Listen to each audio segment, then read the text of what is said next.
Welcome to our rolling news coverage. We will bring you the latest developments on the most pressing stories around the world. Straight ahead. Fact number 1. Corruption and bribery are widespread among Russia's high-ranking military officials. Event number 2. Israel conducted many airstrikes targeting military targets in Tehran, Iran. Event number 3. Israeli airstrikes target Hezbollah weapons facilities in the capital Beirut. And now, for the details. Exchanges between Russian General Roman Demurchiev and his colleagues contain evidence of widespread corruption in the Russian military. War is war, but don't forget about the money. Just take what's yours.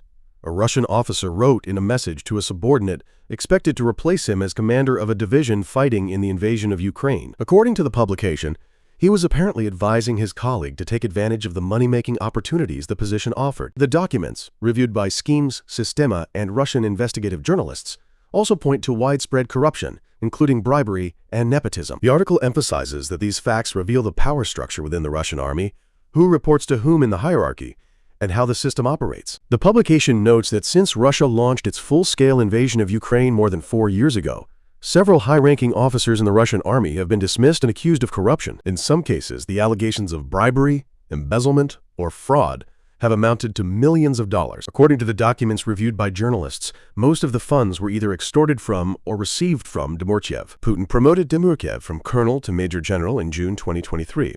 A few months later, he told his wife that his soldiers had captured 4 Ukrainian servicemen.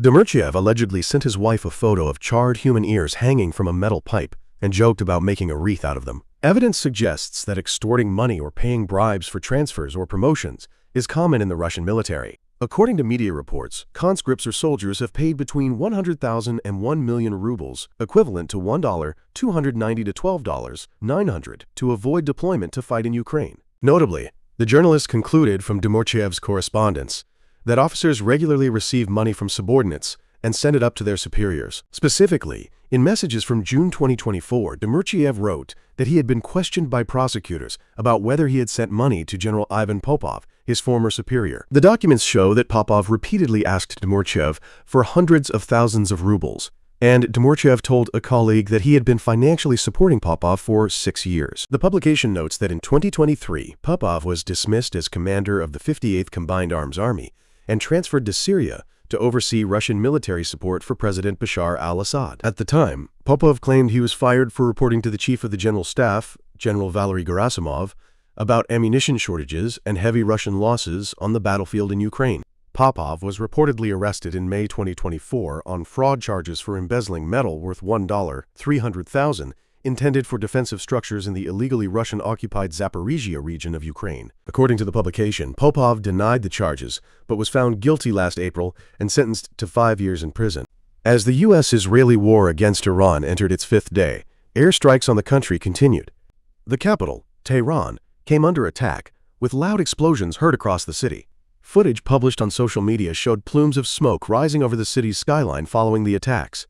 Tehran was hit by intense aerial bombardments, part of a major offensive that began on February 28th. The campaign has included dozens to hundreds of airstrikes on Tehran itself and other areas of the country. Explosions were heard throughout the city, including in central and government districts. Iranian officials reported significant damage to infrastructure, buildings, and residential areas. The attacks targeted Iranian military facilities, air defense systems, and command and control sites, along with high-level government targets like the Presidential Office and the Supreme National Security Council building in Tehran. Israeli airstrikes continued to hit the Lebanese capital on Tuesday morning. According to the Associated Press and footage it captured, explosions and plumes of smoke rose over the city. The Israeli military said it was targeting Hezbollah command centers and weapons depots in Beirut. Hezbollah also said it had launched drones targeting an Israeli air base.